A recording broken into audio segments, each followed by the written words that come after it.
Assalamualaikum warahmatullahi wabarakatuh. Waalaikumsalam warahmatullahi. Bismillahirrahmanirrahim. Alhamdulillah nahmaduhu ya dzal jalali wal ikram. Wassalatu wassalamu ala asyrafil anbiya'i wal mursalin sayyidina wa maulana Muhammadin wa ala alihi wa sahbihi ajma'in. Amma ba'd. Hadratul muhtaramin yang terhormat Ustaz Nur Hidayatullah rahimakumullah. Yang saya hormati para jemaah sudah sholat maghrib dan para santri tahfidzul Quran MAJT Basnas Jawa Tengah. Yang saya hormati para pendengar setia Radio Dais serta pemirsa MAJT TV dimanapun Anda berada. Alhamdulillah, segala puji milik Allah Subhanahu wa taala yang telah memberikan kita kebahagiaan, kenikmatan dunia dan akhirat nanti, sehingga di kesempatan yang penuh berkah ini kita masih dijumpakan kembali oleh Allah Subhanahu wa taala di kajian malam ini dengan keadaan sehat walafiat. Selanjutnya di kajian malam ini yaitu tentang kitab Taqriratus Sadidah fil Masail Mufidah. Insyaallah tema yang akan kita usung yaitu tentang sholat Jumat.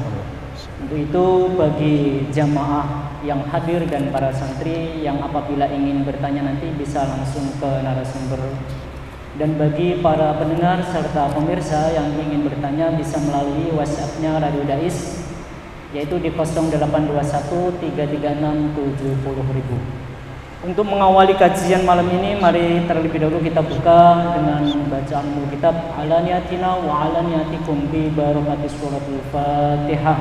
A'udzubillahi minasyaitonir rajim. Bismillahirrahmanirrahim.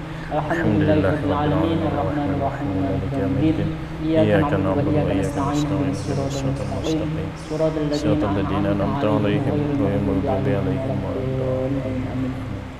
Selanjutnya kami persilakan kepada Ustaz Nur Hidayatullah untuk menyampaikan materi kajian malam ini. Semoga.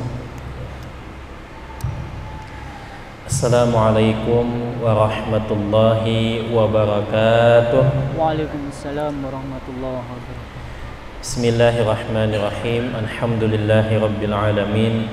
Allahumma salli wa sallim wa barik ala sayyidina Muhammad Allahumma salli alaihi wa ala alihi wa sahbihi wa man tabi'ahum bi ihsanin ila yaumiddin. Subhanaka la ilma lana illa ma 'allamtana innaka antal alimul hakim. Wa la haula wa la quwwata illa billahil aliyyil azim. Amma ba'du. Hadirin hadirat jamaah salat fardu maghrib Masjid Agung Jawa Tengah yang dimuliakan Allah Subhanahu wa taala, pemirsa MAJT TV, pendengar setia Radio Dais, dan juga para santri pesantren tahfidz MAJT yang dimuliakan Allah Subhanahu wa taala. Pertama, kita bersyukur kehadirat Allah yang telah memberikan taufik dan hidayahnya kepada kita semua, memberikan kita sehat walafiat, sehingga pada kesempatan kali ini kita bisa beribadah bersama-sama tanpa halangan sedikit apapun. Salawat serta salam kita haturkan kepada junjungan Nabi kita, Nabi besar Muhammad sallallahu alaihi wasallam, yang telah membawa umat manusia dari alam kegelapan menuju alam yang terang benderang, minaz zulumati ilan nur wa ilas siratal mustaqim. Hadirin jamaah yang dimuliakan Allah, pada kesempatan kali ini kita akan membahas satu tema tentang sholat Jumat, ya, tentang sholat Jumat. Jadi dalam bahasa Arab ada bisa disebut dengan Jumat atau Jumu'ah, tapi dalam Al-Quran redaksinya itu adalah Al-Jumu'ah. Idza nudiya lis-sholati mi yaumil jumu'ati fas'au ila dzikrillah. Jadi kalau semisal dipanggil untuk hadir sholat Jumat, maka bersegeralah untuk mendatangi sholat Jumat. Maka pada saat itu ketika orang sudah mendengar panggilan suara azan namun masih sibuk di pasar untuk bertransaksi, nah maka ini dilarang, tidak diperbolehkan. Ya, khususnya yang bagi laki-laki yang diwajibkan untuk datang menuju Jumatan. Jadi dalam Islam itu kita diwajibkan ada sholat fardu 5 waktu. Sholat itu adalah tiang agama. Melaksanakan sholat bagaimanapun keadaannya itu adalah wajib, tidak ada tawar menawar. Bahkan dalam keadaan peperangan sekalipun ada yang namanya sholatul khauf, itu boleh kita tanpa menghadap kiblat. Nah, tapi pada saat itu juga diwajibkan yang namanya sholat. Orang yang sudah sakaratul maut, ya, tidak bisa bergerak apa sekali, mengangkat tangan tidak bisa, wudhu tidak bisa, maka pada saat itu juga dituntut bagi dia untuk melaksanakan sholat. Sehingga sholat itu, ya, ada 3 hukumnya. Yang pertama, ulama mengatakan sholat itu yang pertama sepakat wajib. Nah, pelaksanaan berjamaahnya itu ada 3 dalam mazhab Syafi'i. Yang pertama hukumnya itu adalah sunnah muakkadah, sunnah yang sangat ditekankan. Yang kedua adalah fardu kifayah. Jadi kalau sudah ada orang dalam satu komunitas itu, di satu kampung itu melaksanakan jamaah, maka semua satu kampung itu tidak mendapatkan dosa karena sudah ada yang melakukan sholat jamaah. Ada pendapat yang ketiga, sholat jamaah itu hukumnya fardu ain. Jadi begitu ada orang yang tidak sholat jamaah, dia dihukumi berdosa. Nah, ini dalam mazhab Syafi'i ada 3. Tapi kita di Indonesia itu mengambil sholat itu yang ada 2, ya, fardu kifayah dan juga sunnah muakkadah. Tapi kita cenderung kepada sunnah yang muakkadah. Nah, tapi ada nanti sholat itu yang wajib untuk berjamaah. Tidak ada istilah fardu kifayah dan tidak juga diistilahkan dengan sunnah muakkadah. Jadi sholat yang fardu ain, setiap individu muslim wajib hukumnya untuk sholat berjamaah. Kapan itu? Itu seminggu 1 kali, dinamakan dengan sholat Jumat. Nah, dengan sholat Jumat. Ya, jadi sebelum melanjutkan bab tentang sholat Jumat, saya akan menambahkan sedikit pembahasan yang terdahulu tentang kita boleh menjamak sholat, ya. Jadi jamak sholat karena lantaran hujan dengan beberapa syarat, ya. Ada syaratnya. Yang pertama yang dilakukan adalah jamak takdim, bukan jamak takhir. Ini untuk orang yang alasannya itu hujan, ya. Jadi hujan itu boleh di jamak takdim, tidak boleh di jamak takhir. Kemudian turun hujan itu pada saat takbir sholat yang pertama. Nah, jadi bukan di luar waktu itu. Jadi pada saat takbir yang pertama, kemudian salam hingga melakukan takbir sholat yang kedua itu masih dalam keadaan hujan. Di luar itu maka tidak disyaratkan harus hujan. Kemudian dilaksanakan dengan sholat berjamaah. Jadi boleh menjamak alasan hujan itu dengan catatan harus dilakukan dengan berjamaah. Kemudian dilaksanakannya itu tempat masjid perkumpulan yaitu jauh daripada rumah kita. Jadi kalau semisal santri MAJT asramanya di bawah, kemudian hujan lebat, apakah boleh dijamak? Tidak boleh dijamak, tidak boleh dijamak. Kenapa? Jaraknya dekat dan tidak kehujanan, ya. Dari masjid ruang induk sampai ke bawah itu tidak ada kehujanan kita. Nah, begitu juga semisal rumah kita jauh, ya, rumah kita jauh, bisa kita semisal menjamak takdim, ya, karena lantaran hujan, tapi kita punya payung. Nah, maka tidak boleh juga dijamak. Kenapa? Ada payung, ya. Lain halnya tidak ada payung, ya. Itu intinya ada kesulitan untuk melakukan sholat yang keduanya, ya, kalau semisal dikerjakan untuk berjamaah lagi.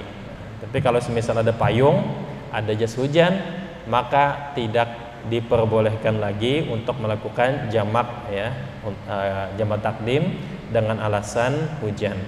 Nah, sekarang kita masuk kepada bab sholat Jumat. Jadi sholat Jumat sebagaimana yang telah kita praktekkan, sholat Jumat itu dikerjakan 2 rakaat, dikerjakan 2 rakaat dan setelah khutbah, ya, setelah khutbah dikerjakannya kapan? Pada saat masuk waktu zuhur. Kalau semisal kita mengerjakan di luar sebelum waktu zuhur, kita langsung Jumatan, maka Jumatannya tidak sah. Dimulai dengan bukan dari mengangkat takbir. Jadi sholat Jumat itu mulainya dengan ketika khutbah oleh khotib. Syarat khutbah itu dimulai dengan apa? Alhamdulillah. Maka ketika orang mengucapkan alhamdulillah 1 menit lagi azan zuhur, lalu dia mengucapkan mulai alhamdulillah, langsung dia lanjutkan ke khutbah, maka jumatannya tidak sah. Kenapa? Karena melakukan jumatannya itu belum masuk waktunya, jadi harus masuk waktunya. Nah, ini di dalam mazhab Syafi'i. Tapi ada dalam mazhab yang lain, jumatan itu boleh dikerjakan jam 9 pagi, ya. Nah, ini mazhab yang lain. Itu diantaranya disampaikan oleh Syekh Mahmud Shaltut. Itu mazhabnya mazhab Hambali seperti itu. Nah, tapi kita di Indonesia yang muktamad itu adalah harus dikerjakan pada saat masuk azan zuhur. Itu boleh, ya. Kalau semisal ditunda, menunda sholat, itu terkadang afdol, ya. Menunda sholat terkadang afdol. Jadi afdolnya itu kalau dalam hadis, amal yang paling utama itu adalah mengerjakan sholat di awal waktu. Tapi kalau begitu azan berkumandang, jamaahnya belum ada, nah maka sebaiknya kita menunggu untuk jamaah. Sholat berjamaah itu pahalanya, keutamaannya ada 27 derajat dibandingkan sholat sendirian. Namun ada 27 keadaan disunatkan, dianjurkan bagi kita untuk menunda sholat, ya. Di antaranya kita sakit perut, mau dipaksa sholat jamaah. Ini mau musim-musim mencret semisal, musim-musim mencret, dia paksa sholat jamaah, nah maka ini tidak baik, ya, tidak baik. Boleh jadi dia tidak khusyuk, atau boleh jadi malah berceceran, mencret semisal di masjid. Nah, dalam kondisi seperti ini, ulama menuliskan, ya, ada kalanya disunatkan, dianjurkan untuk menunda jamaah. Karena kondisinya kita lagi sakit perut atau menahan kencing, maka tuntaskan dulu kencing dulu ke kamar mandi, kemudian baru. Atau semisal di tengah jalan ada orang kecelakaan, ya. Orang kecelakaan, kepalanya berdarah. Terus kita bilang, dia minta tolong. Kita bilang, mohon maaf, saya mau jamaah dulu. Dosa, ya, dosa jadinya. Saya mau jamaah dulu. Nah, karena kita tidak menolong, bisa jadi orang ini malah meninggal, dia semisal tidak tertolongkan lagi. Nah, maka dalam 27 keadaan itu disebutkan dalam kitab Bughyatul Mustarsyidin. Ada juga yang menyebutkan 40 keadaan sebaiknya kita itu menunda sholat karena ada alasan syar'i, ya. Nah, ini disebutkan dalam kitab Al-Fawaid Al-Makkiyah. Nah, kemudian menurut pendapat yang muktamad, sholat Jumat itu, ya, itu bukan merupakan sholat zuhur yang diganti, bukan sholat zuhur yang dikosor, tapi itu memang sudah disyariatkan, ya, disyariatkan. Nah, maka kalau semisal kita tidak mau sholat Jumat, maka kita berdosa karena hukumnya ini adalah fardu ain bagi laki-laki. Nah, nanti ada alasan-alasan seseorang itu boleh meninggalkan sholat Jumat. Jadi ada banyak keutamaan sholat Jumat, diantaranya kita itu manusia. Yang namanya manusia itu bukan malaikat, bukan juga setan. Kalau malaikat itu senantiasa aktivitasnya baik, senantiasa baik, karena malaikat tidak punya nafsu. Dan manusia ini bukan juga kita itu jahat selalu seperti setan, tidak. Tapi kita manusia ada kalanya baik, ada kalanya buruk. Baik buruknya tindak tanduk seorang muslim itu ditentukan yang pertama daripada kebersihan hatinya. Kalau hatinya ini bersih, hati itu akan menjadi raja. Kalau hati ini menjadi raja, tangannya, matanya, kakinya itu akan digerakkan ke arah-arah yang positif, yang baik-baik. Kalau hatinya baik. Nah, supaya hati kita ini baik, itu harus dapat cahaya. Harus dapat cahaya. Kalau tidak ada cahaya, maka gelap hati seseorang. Bagaimana caranya mendapatkan cahaya tersebut? Jadi ada pepatah itu, al-ilmu nurun. Ilmu adalah cahaya. Kapan kita ibaratnya mendapatkan ilmu? Majelis misal tidak diwajibkan. Sekolah MTS, MA itu tidak wajib. Tapi menuntut ilmu wajib. Nah, majelis taklim kosong semisal. Maka menuntut ilmunya itu ya, itu pada saat hari Jumat itulah kita mendapatkan ilmu, mendapatkan wasiat takwa daripada khatib. Jadi ada wasiat takwa tentang larangan ini, larangan itu, kemudian anjuran ini, anjuran itu. Nah, itu semua menjadi cahaya. Maka di antara keutamaannya itu supaya kita mendapatkan ilmu, supaya kita diingatkan senantiasa berada dalam kebaikan. Maka disebutkan dalam banyak riwayat dan para ulama menyimpulkan sholat fardu, sholat wajib yang paling utama itu adalah sholat Jumat. Nah, itu sholat fardu yang paling utama dilakukan dengan berjamaah, itu adalah sholat Jumat. Yang kedua setelah itu adalah sholat subuh Jumat. Jadi sholat subuh Jumat itu ada ayat khusus yang dibaca. Surat yang pertama apa? Dibaca itu Hamim Sajadah. Kemudian rakaat kedua membaca surat Al-Insan. Nah, di rakaat pertama itu di subuh Jumat itu disunahkan kita untuk sujud tilawah. Nah, sujud tilawah.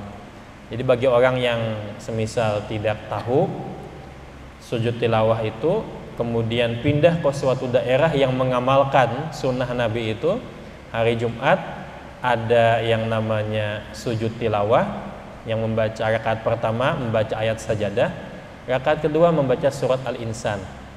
Itu dikira sholat subuhnya 3 rakaat. Nah, padahal 2 rakaat ya. Padahal 2 rakaat. Nah, itu merupakan sholat yang paling utama adalah sholat Jumat. Dalam hadis disebutkan sholat 5 waktu, sholat Jumat sampai Jumat berikutnya, dan puasa Ramadan sampai puasa Ramadan berikutnya, itu bisa menghapuskan dosa-dosa di antara keduanya selama menjauhi dosa besar.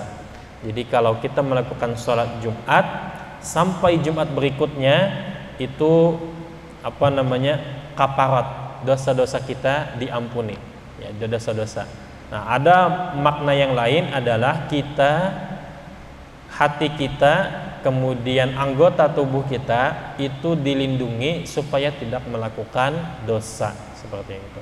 Dan di situ banyak keutamaan di hari Jumat itu. Mulai kita berangkat Jumatan, doanya khusus. Bismillah, amantu billah, tawakkaltu 'ala Allah, la haula wala quwata illa billah. Allahumma inni as'aluka bihaqqis sa'ilina 'alaika wa bihaqqi ragimina ilaika, fa inni lam akhruj asyirran wala bataran wala riya'an wala sum'atan, bal kharajtu ittiqa'a sakhatika wa butigha'a mardatik, fa as'aluka an tu'idani minan nar wa tudkhilani al-jannah wa anta ghfirli dunubi fa innahu la yaghfiru dunuba illa anta. Nah, ada doa mau berangkat Jumatan khusus. Sedekah di hari Jumat itu lebih utama. Kemudian apalagi? Bersolawat di hari Jumat lebih utama ya. Banyak keutamaan yang lain. Nah, kemudian dalam hadis yang lain disebutkan, bagi siapapun yang membasuh kepala dan mandi di hari Jumat serta berangkat pagi-pagi menuju salat Jumat dengan jalan kaki, tidak naik kendaraan, dan mendekat pada imam serta tidak bermain-main, maka setiap langkah kaki yang ia langkahkan itu mendapatkan pahala puasa dan bangun malam selama setahun.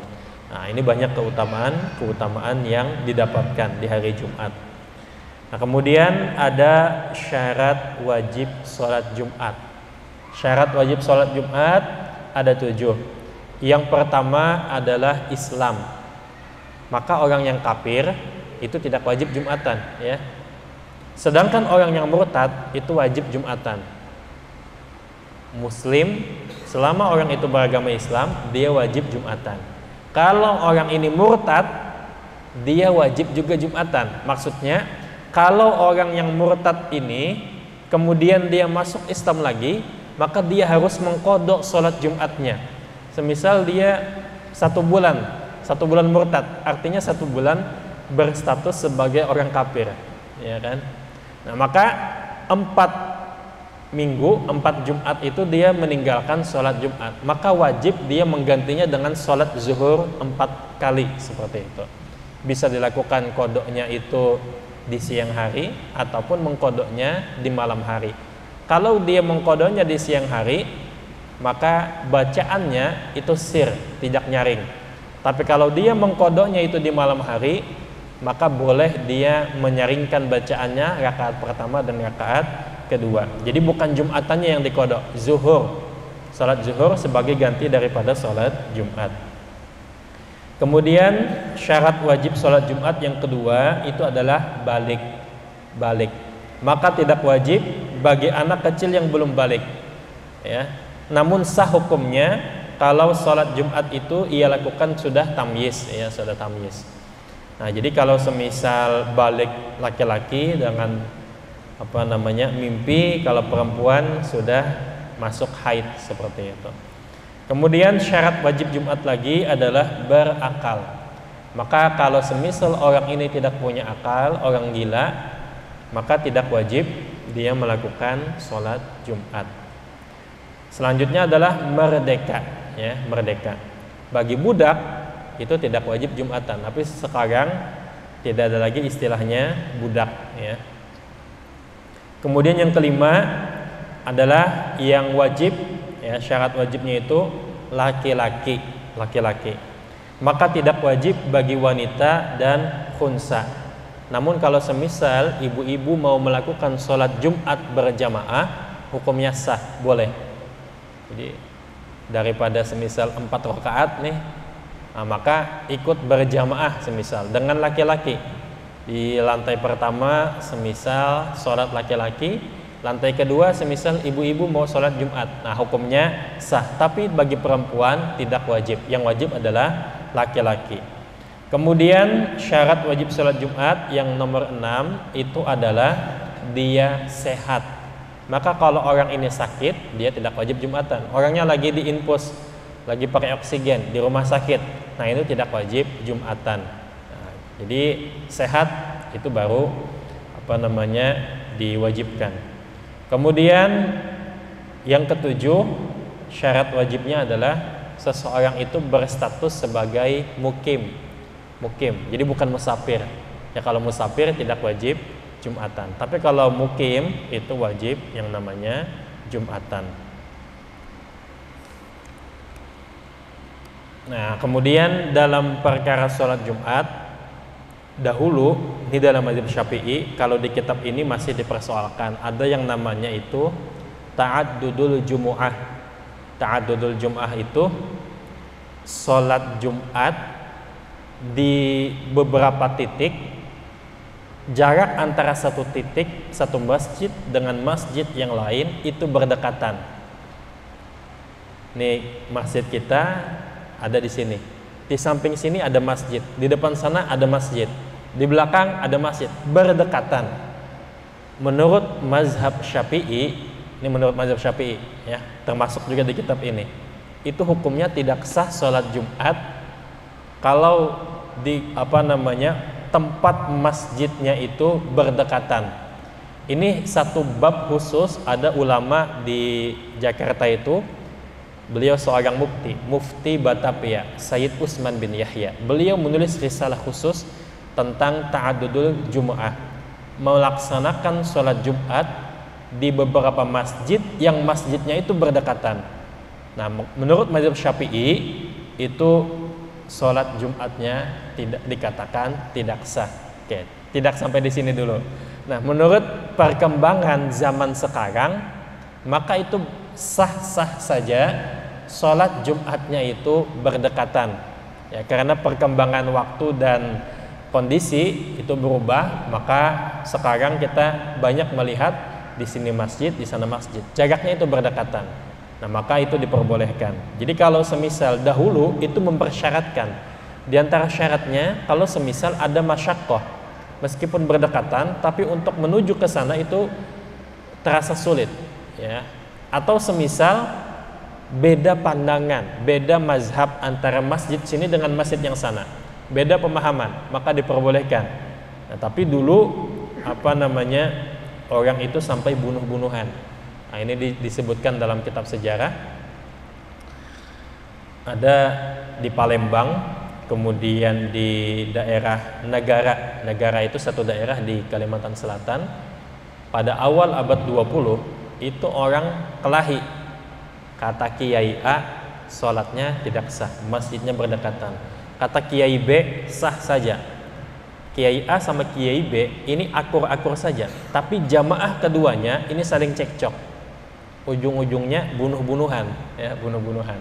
Nah, karena beda pemahaman. Ala kulli hal, zaman sekarang itu tidak lagi dipersoalkan. Begitu juga di masjid-masjid yang ada di kota Kairo, di Mesir, itu masjidnya juga banyak yang berdekatan. Jadi tidak ada batas radius tertentu. Nah, ini kalau kita memperdalam, di antaranya juga ditulis kitab ini oleh Kiai Muslih Meranggen, ya, Kiai Muslih Meranggen. Itu risalah fi ta'addudil jumu'ah. Jadi satu risalah tentang ta'addudul jumu'ah, mendirikan sholat Jumat dengan tempat yang berdekatan. Nah, ini masalah khilafiyah ulama. Beberapa minggu yang lalu itu dijadikan juga bahsul masail, ya, oleh komunitas berkaitan dengan ta'addudul jum'ah tersebut. Nah, ala kulli hal itu bukan menjadi suatu problem yang besar bagi kita di zaman sekarang, ya, karena menghajatkan kita ini sekarang untuk sholat di beberapa tempat, ya, kemungkinan karena tempatnya ini ada yang satu tempat, kalau dipaksakan harus berkumpul di tempat itu, lokasinya tidak mencukupi, nah, dan lain sebagainya. Kemudian syarat sah sholat Jumat. Syarat sah sholat Jumat ada 6 perkara. Yang pertama adalah sholat Jumat dilaksanakan di dalam batas desa, yaitu dilaksanakan di tempat yang tidak diperbolehkan mengqashar sholat bagi seorang musafir di tempat tersebut. Kemudian syarat sah Jumat, ya, itu dilaksanakan dengan berjamaah. Maka tidak sah sholat Jumat itu sendirian, ya, tidak sah sholat Jumat sendirian menurut kaul pendapat yang muktamad. Tapi kalau kita cari-cari, apakah ada yang memperbolehkan sholat Jumat sendirian? Ya, kalau dicari-cari ada pendapatnya, yaitu disusun juga oleh Said Utsman tentang jumlah minimal salat Jumat. Jadi kalau dalam mazhab Syafi'i, qaul yang muktamad adalah 40. Ada yang mengatakan 40 itu tanpa imam, makmumnya saja 40, dengan imamnya 41. Ada juga yang mengatakan cukup semisal 3 orang. Ada juga yang mengatakan cukup 2 orang. Ada yang mengatakan 11 orang. Jadi ada sekitar 13 pendapat berkaitan tentang jumlah bilangan minimal orang sholat Jumat. Ada sekitar 13 pendapat, ya. Nah, kaul yang mengatakan sah Jumatan 1 orang, ini kaulnya pendapat yang paling lemah. Jadi kalau minimal 2 orang itu masih ada kaul yang memperbolehkan, ya. Nah, itu kemudian jamaah minimal dilaksanakan dengan berjamaah, dan jamaah minimalnya dalam kitab ini disebutkan adalah 40 orang yang merdeka, laki-laki, balik, dan orang itu mukim atau mustautin. Mustautin itu adalah orang yang mukim tapi sudah mukimnya lama. Kalau seseorang 4 hari, semisal kita singgah 4 hari di Jakarta, itu sudah dikatakan mukim. Tapi kalau yang mustautin itu orang yang bertahun-tahun tinggal di Jakarta, itu namanya mustautin. Nah, kata Syekh Ahmad Khatib Al-Minangkabawi, Al-Minangkabawi itu artinya orang yang berasal dari Minangkabau, mengajar di Masjidil Haram. Syekh Nawawi Al-Bantani, orang Banten, mengajar di Masjidil Haram. Seseorang itu akan dikatakan Al-Bantani, Al-Jawi, Al-Makassari, Ad-Demaki, At-Tegali, itu minimal 4 tahun. Kalau semisal kalian ada yang dari Purwodadi datang ke Semarang, masih baru semisal 5 bulan, 6 bulan, ini masih belum dikatakan dia As-Samaroni. Tapi kalau Al-Purwodadi, iya, ya, minimal 4 tahun. Tapi kalau sudah mukim 4 tahun di Semarang, maka dia bisa dilabeli dengan nama As-Samarani. Aku pengennya Ad-Demaki, tapi di Demak dia belum sampai 4 tahun. Tidak bisa. Syarat minimalnya itu 4 tahun. Kata Syekh Ahmad Khatib Al-Minangkabawi. Orang Minangkabau menjadi imam dan pengajar di Masjidil Haram, ya. Syekh Ahmad Khatib Minangkabau. Jadi ada kitabnya itu. Jadi kalau semisal Al-Falimbani, Palembang, minimal mukim 4 tahun di Palembang baru bisa disebut Al-Falimbani. Al-Makassari 4 tahun tinggal di Makassar dulu. Nah, jadi kalau semisal dulu ada namanya Syekh Muhammad Yasin Al-Fadani, guru daripada Kiai Maimun Zubair dan guru daripada Habib Lutfi bin Yahya. Syekh Yasin Al-Fadani Al-Makki, gelarnya itu orang Padang dan juga Al-Makki, karena mukim lebih dari 4 tahun di kota Mekah. Nah, itu namanya mustautin, ya.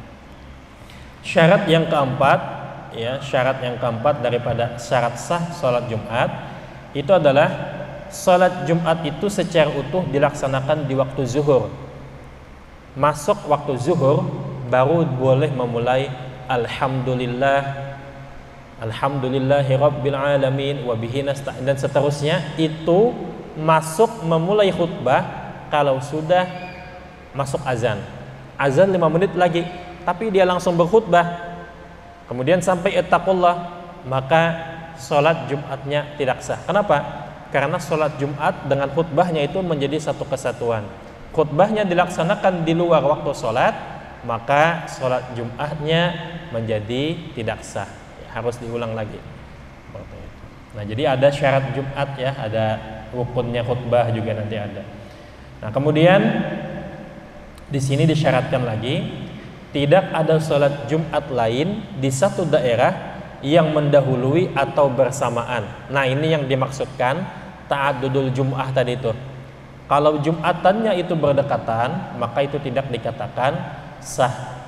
Jadi yang sah yang mana? Ini semisal Masjid A melaksanakan Jumatan, Masjid B melaksanakan Jumatan. Yang sah yang mana? Yang sah adalah yang pertama kali mengucapkan takbir Allahu Akbar.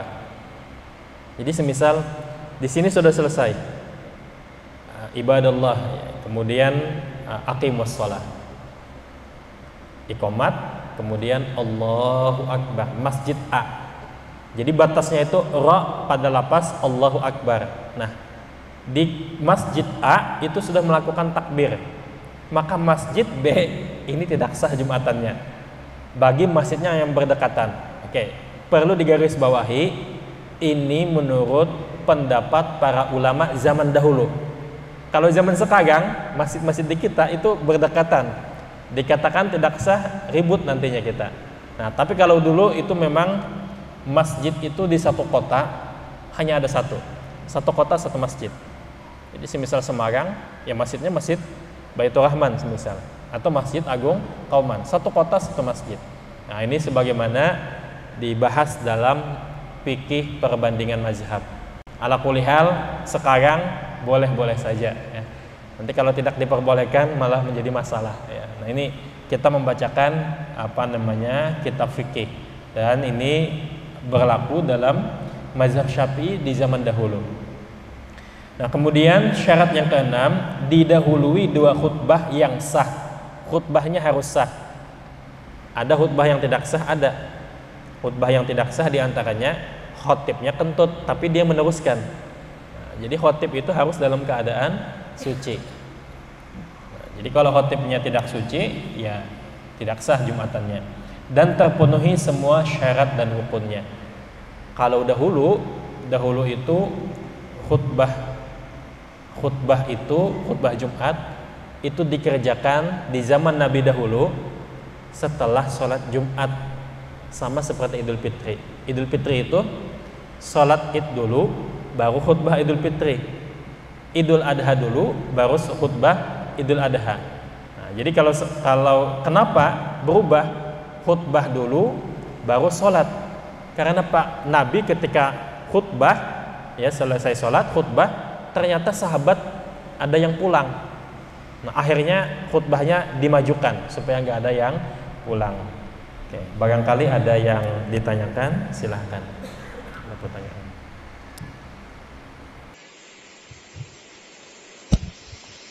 Silakan para jamaah atau santri yang ingin bertanya.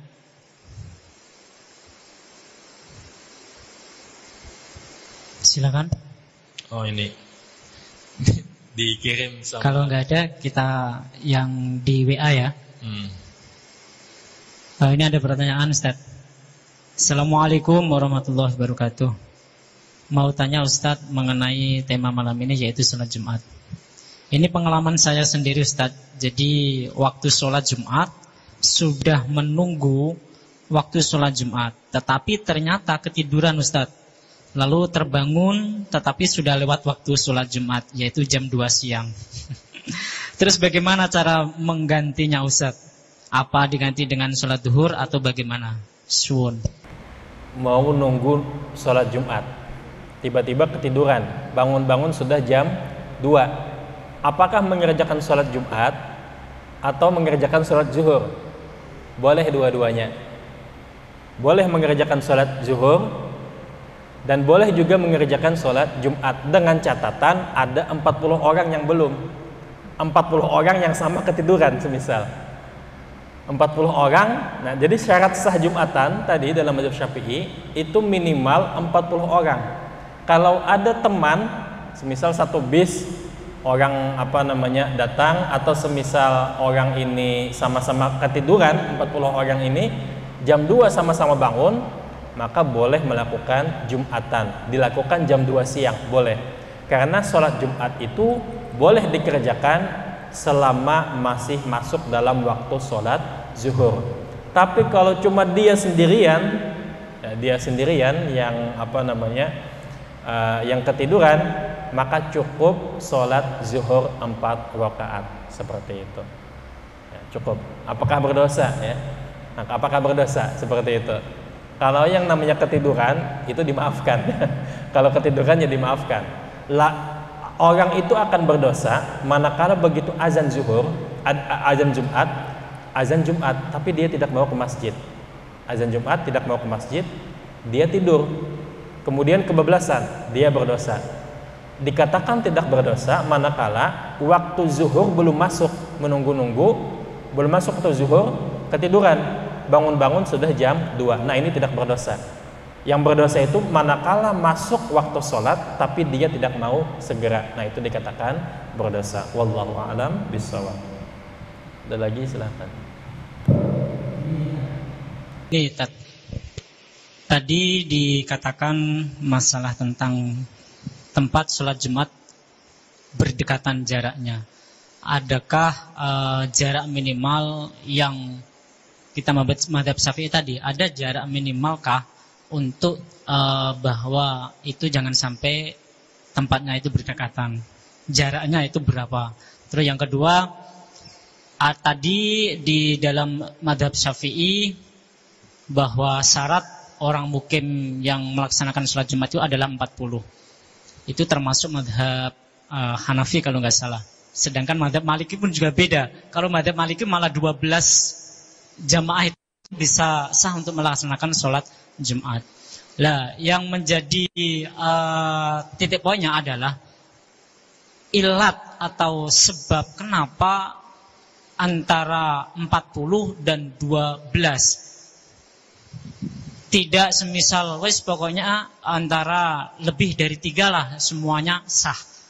Apa yang menjadi ibaratnya itu seperti apa? Monggo, Ustaz. Jadi yang pertama, apakah ada jarak minimal seseorang itu dikatakan tidak ta'adudul Jum'ah? Pertanyaan ini pernah ditanyakan kepada Dr. Ibn Syafruddin, alumnus daripada Al-Azhar Kairo Mesir. Kata beliau, tidak ada batasan minimalnya itu harus seperti apa. Ya, tidak ada batasan jelas, dan itu hanya dalam mazhab Syafi'i. Kemudian ada ulama yang mengkadarkan kira-kira sekitar 3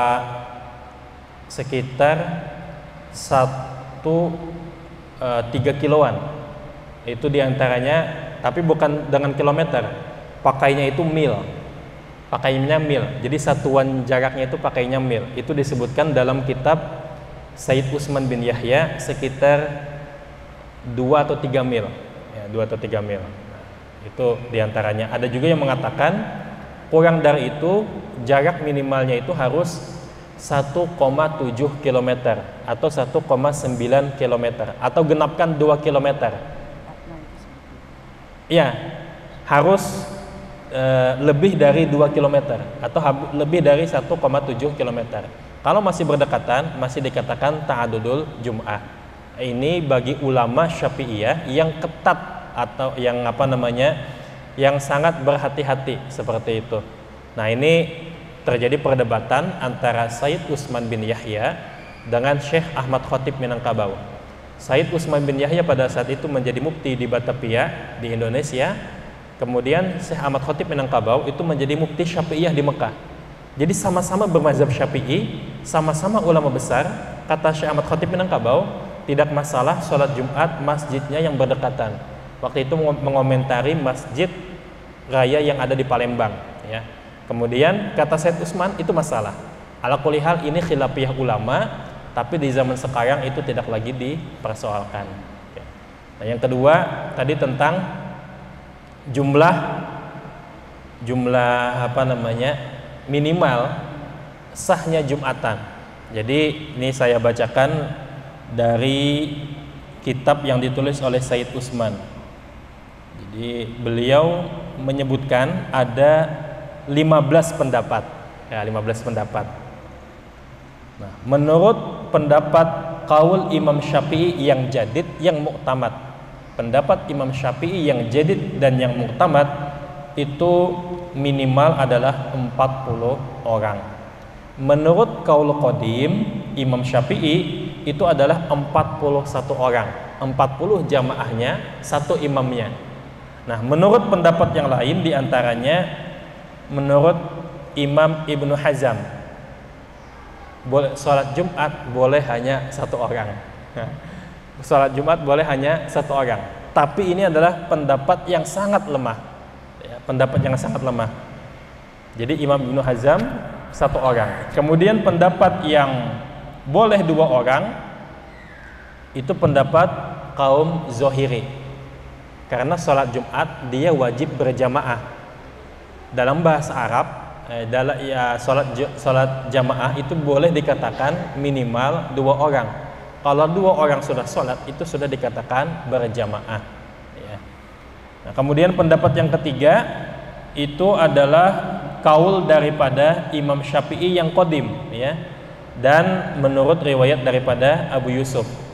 Ada juga yang mengatakan 4, 7, 9, 12, 13, 20, 30, 40, 41, 50. Nah, 50 ini menurut pendapat Imam Ahmad, ya, menurut pendapat Imam Ahmad diriwayatkan daripada Umar bin Abdul Aziz 50 orang.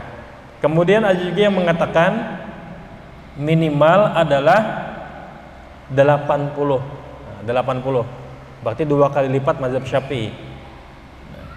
Jadi total jumlahnya itu adalah 15 pendapat berkaitan dengan minimal sholat Jumat. Kenapa tidak ada batasan? Kenapa ulama berbeda pendapat? Karena memang hadisnya secara mutlak itu belum ada. Ditentukan sekian itu belum ada. Nah, itu masuk dalam ranah ijtihad. Yang namanya ijtihad, kalau benar dapat 2 pahala, kalau ijtihadnya salah dapat 1 pahala. Seperti itu. Ya, ijtihad ulama. Wallahu a'lam bissawab.